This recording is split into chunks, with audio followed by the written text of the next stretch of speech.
Welcome back, everybody, to another episode of the best of A Shot from the Point. How's that for a radio announcer? I sound great. I sound wonderful. I'm empowered. Well, anyway, let me tell you a little story. I joined the Army in 2004, left the great state of New Jersey, moved to Germany, got married, had a beautiful daughter, and got booted out of my house. Well, sort of. She left. And I decided to stay in Germany, mostly for my child, and to see if I could make a life for myself over here. So far, it's been another failure, but we work hard every single day. Now, in that time, I got reacquainted with the game of hockey. See, I was probably one of the most die-hard hockey fans in my area, as most people would attest.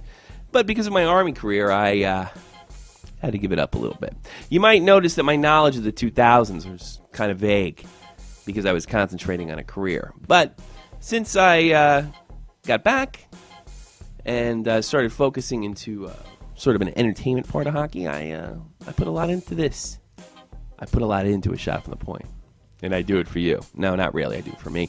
But, hey, if you want to climb aboard, get on. I got big, big coattails. Well, I missed a lot of hockey, and I did miss the chant that was going on at the Garden. It was a special chant about a special player that we've talked about in prior episodes of the best of A Shot from the Point.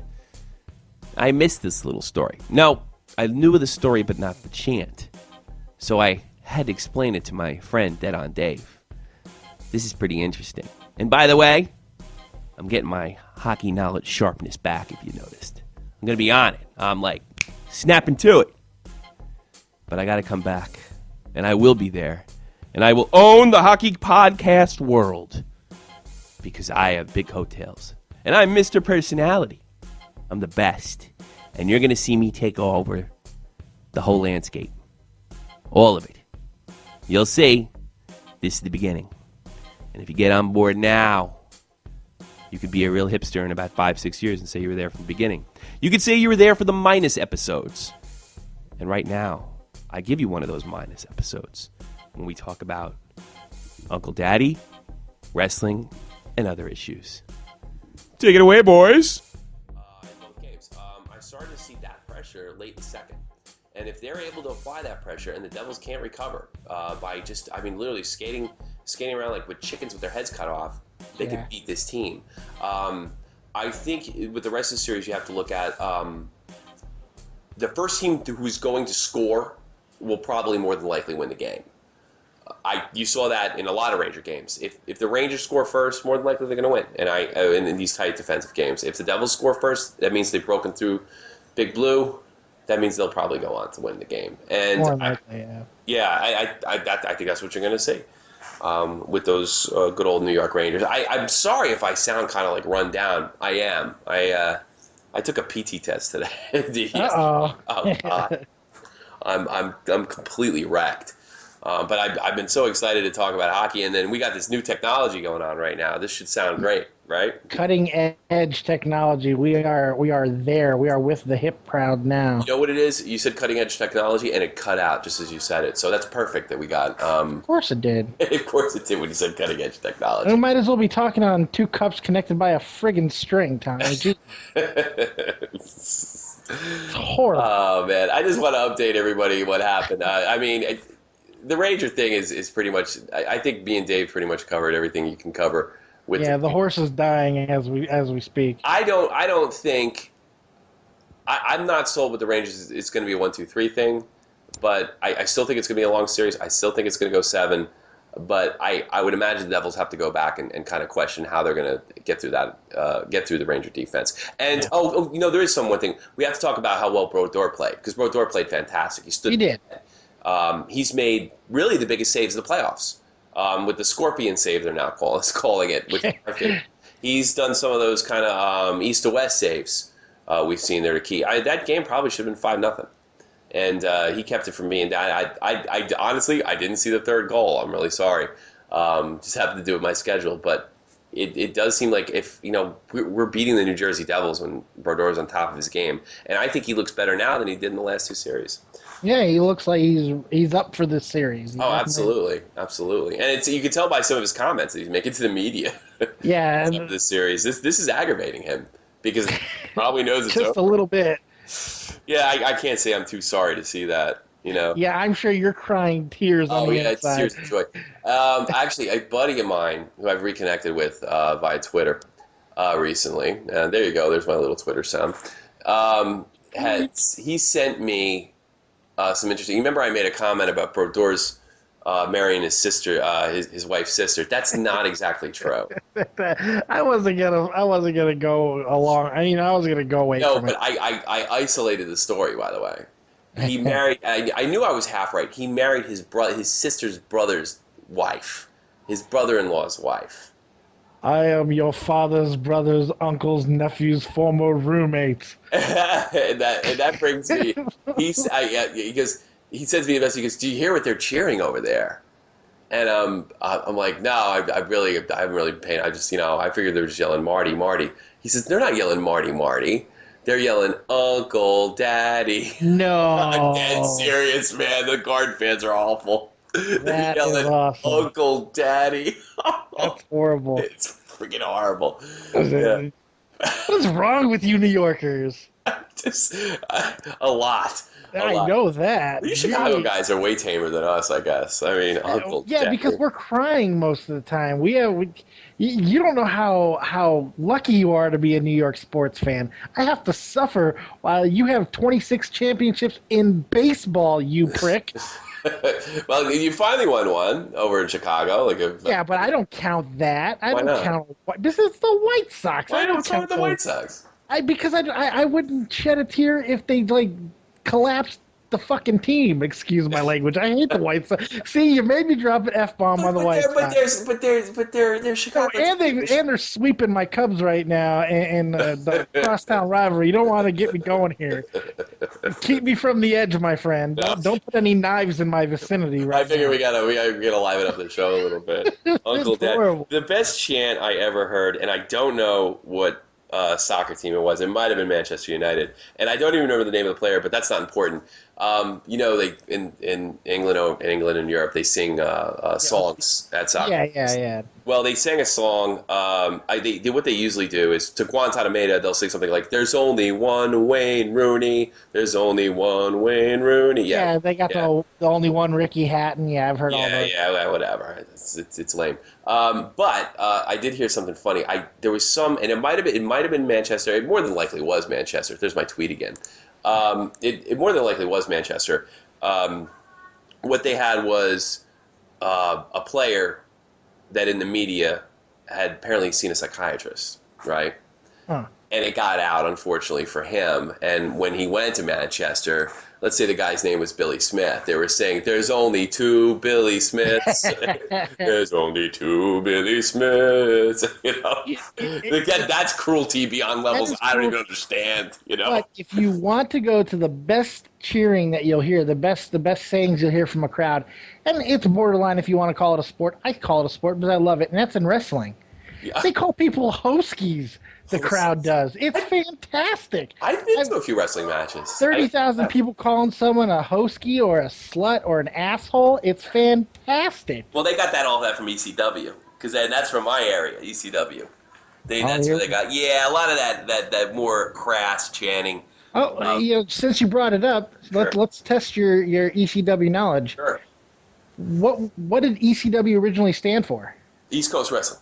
Ah, there we go. Pretty good, huh? Pretty That was good. an easy one, but I thought I'd give you a little bit of a Yeah, then Paul Heyman bought it and turned it into basically Paulie Dangerously back then, baby. Dangerously. I went to high school with a guy named Valente. Does that mean anything to you? For some reason, yeah, it does. It definitely. Big Sal Graziano. Does that mean anything? Ah, That was his brother. FBI. Yes, correct. The FBI. And Sal was a big comic. Dude, I'm a wrestling freak. Come on. Oh yeah, well, I met Sal a few times because he lived in my neighborhood, and I don't even know if his first name was Sal. His dad was my baseball coach too.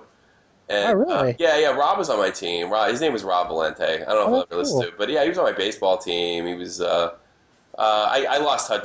As we got older, I wasn't really close with the guy or anything, but we knew each other by name, and I don't know. He's like a big shot when he's a senior.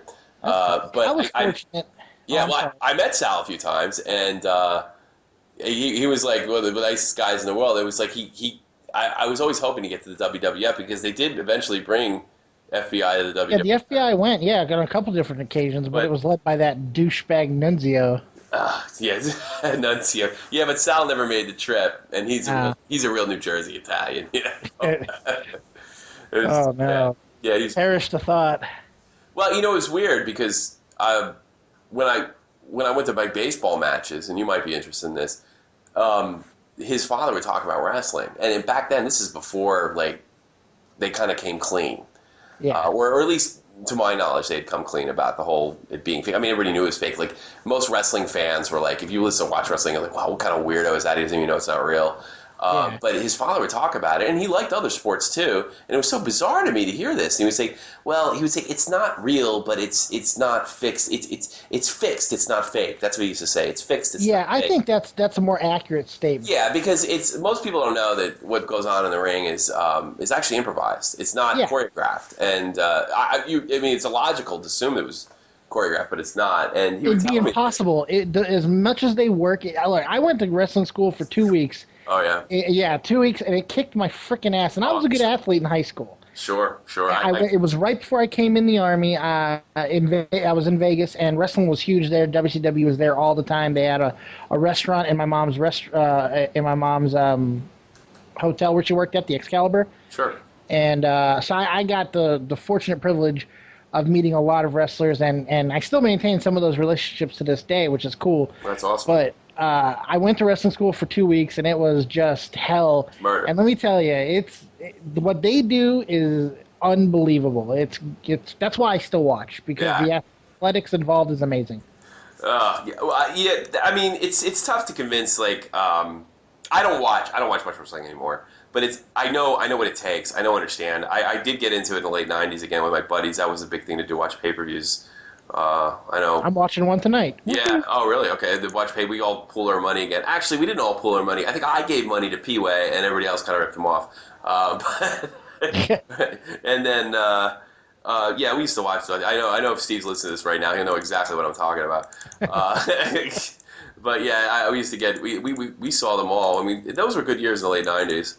But I think I'd love to get into wrestling another time, but I just want to get back to hockey, but because we don't have a hell of a lot to discuss about the hockey world.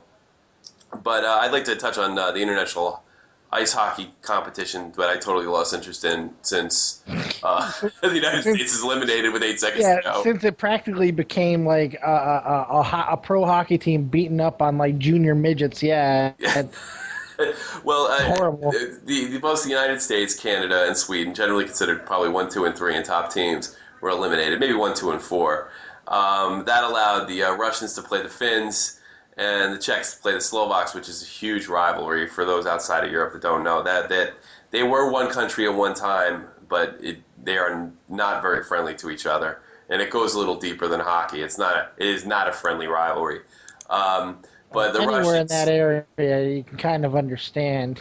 I suppose, yeah, because you're forced together, I suppose. The Russians pounded the Finns, which is embarrassing in the United States, I think, 6-2. They move on to the final. They move on to the final. The Slovaks, surprisingly, and they beat the United States during this tournament during the earlier rounds.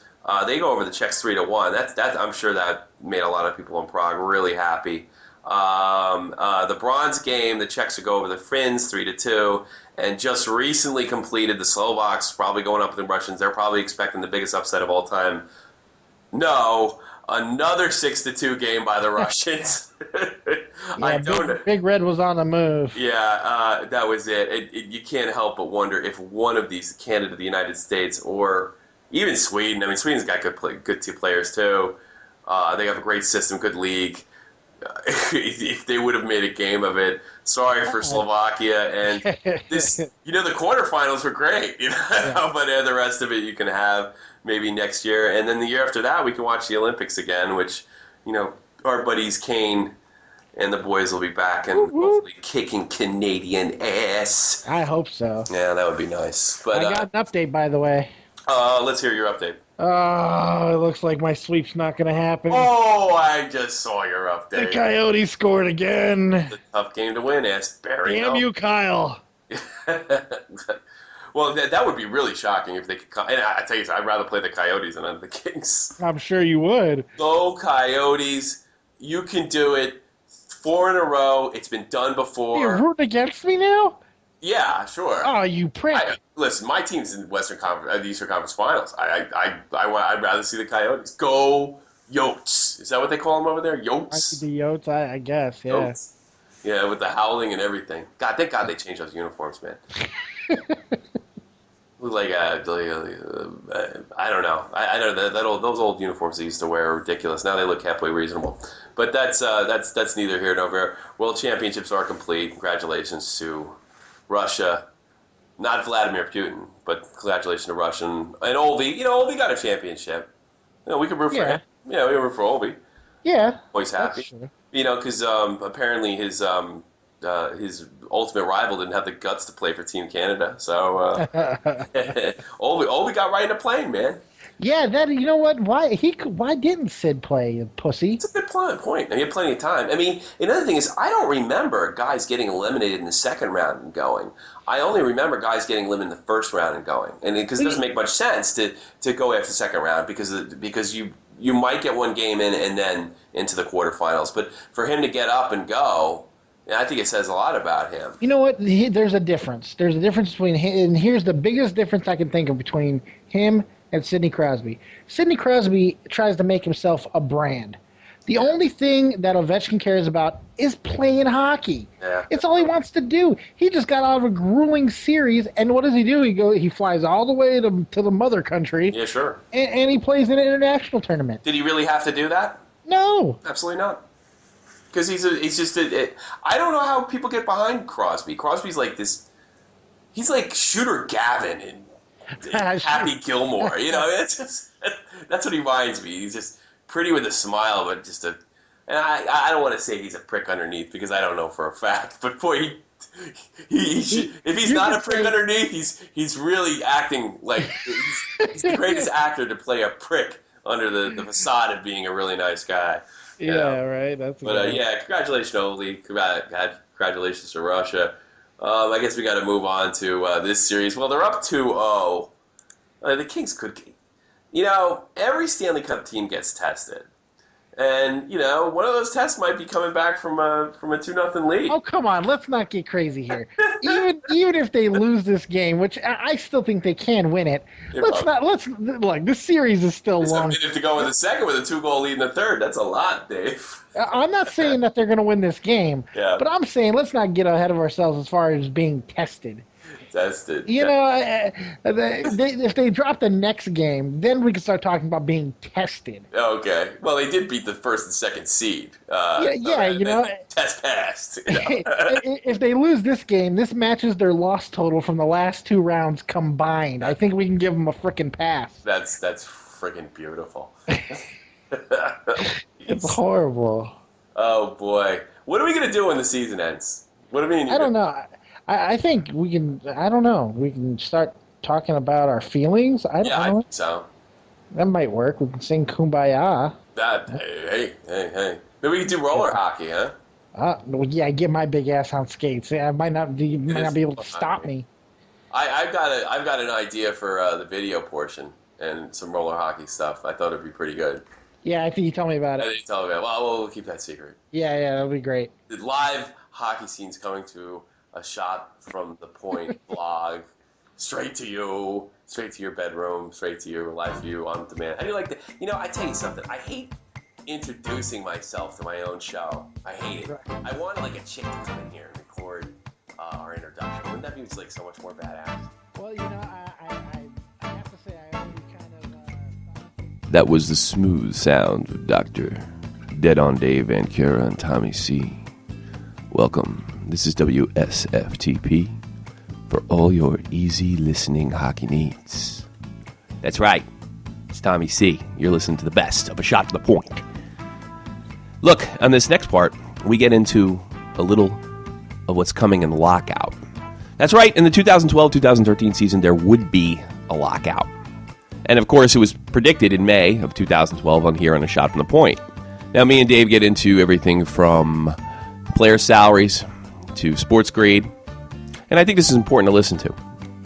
I do make a small mistake. I mentioned that the Carolina Hurricanes were a weak franchise that's going to be moving in the next couple months.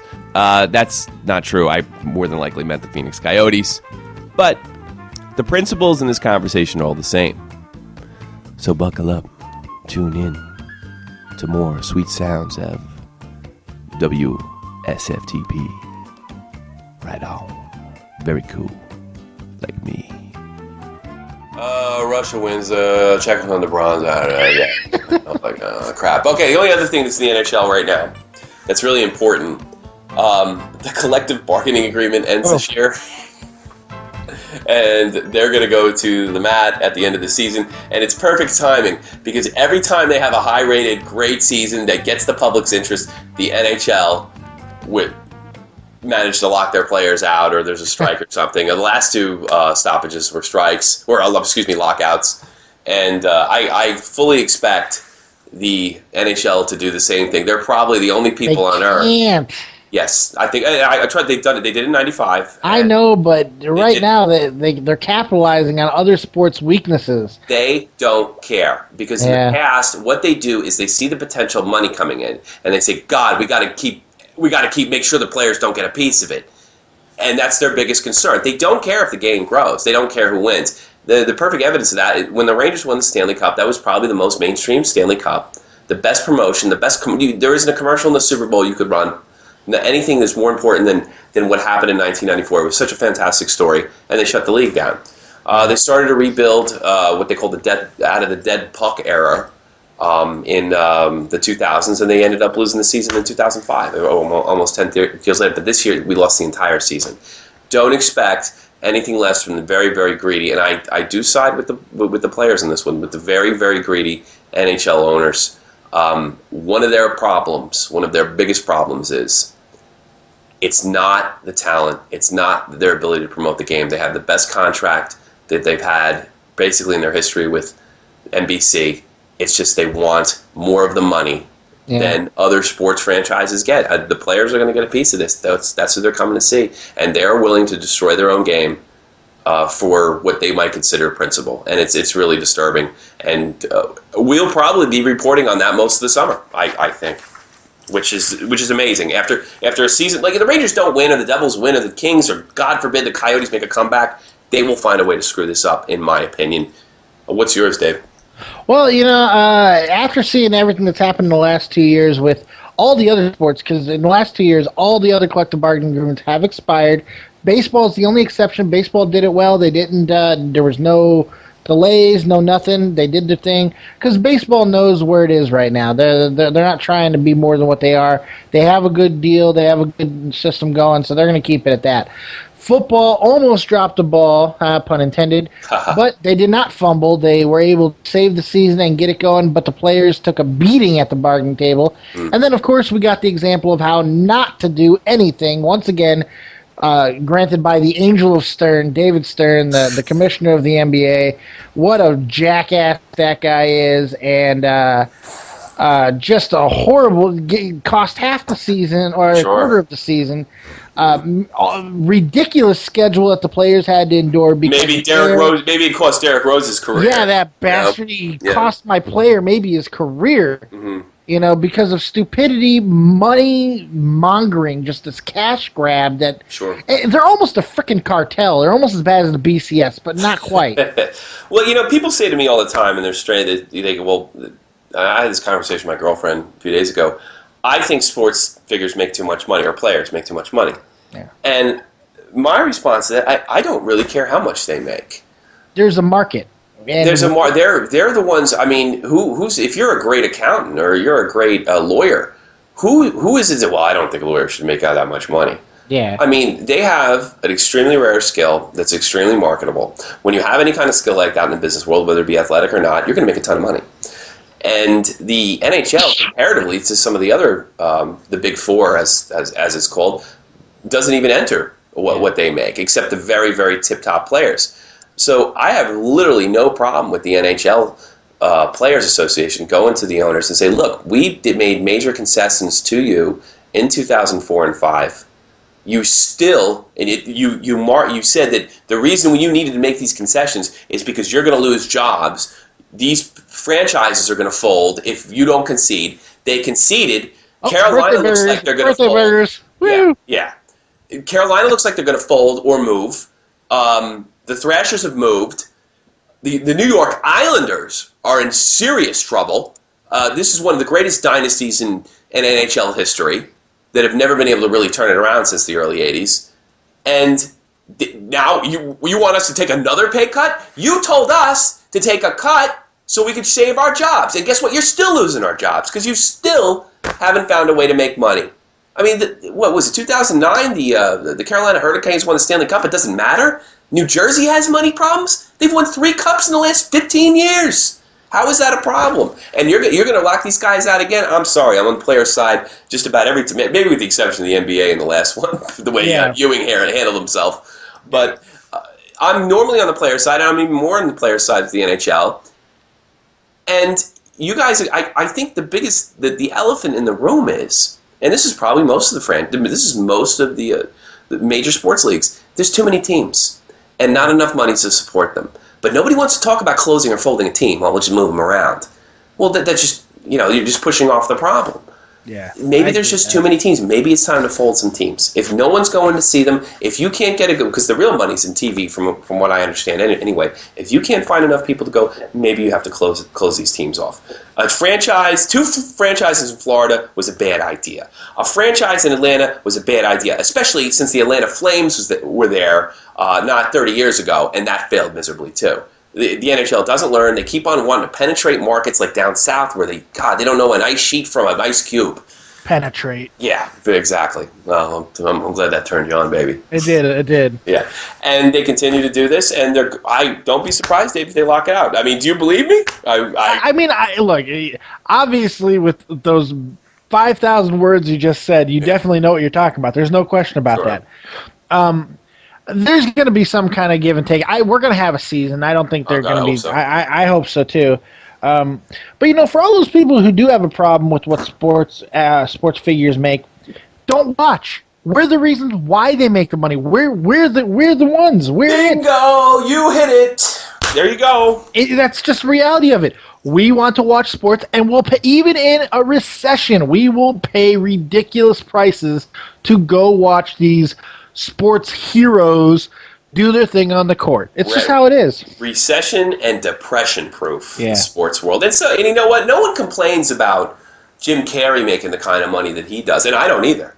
No one complains. It's like somehow actors are allowed to make the money, but because these guys are playing a game, that they're not allowed to make that kind of money, even though the interest in these games and the money or the potential money in these games is just as much as it would be for any Hollywood feature.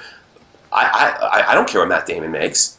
I could care less. I mean, good for him. I hope he makes $6 billion a film. That's entirely up to them. I mean, it's not – basically, the owners don't trust each other. No, but they don't, and they never will, which is why they're afraid to trust businessmen. Yeah, no. Businessmen never trust other businessmen because one businessman's only trying to screw another businessman. That's just how it is. So we're going to lose our season because of greed. And my experience is that the owners try to win in the court of public opinion. Oh, look at these greedy players; they're making so much money.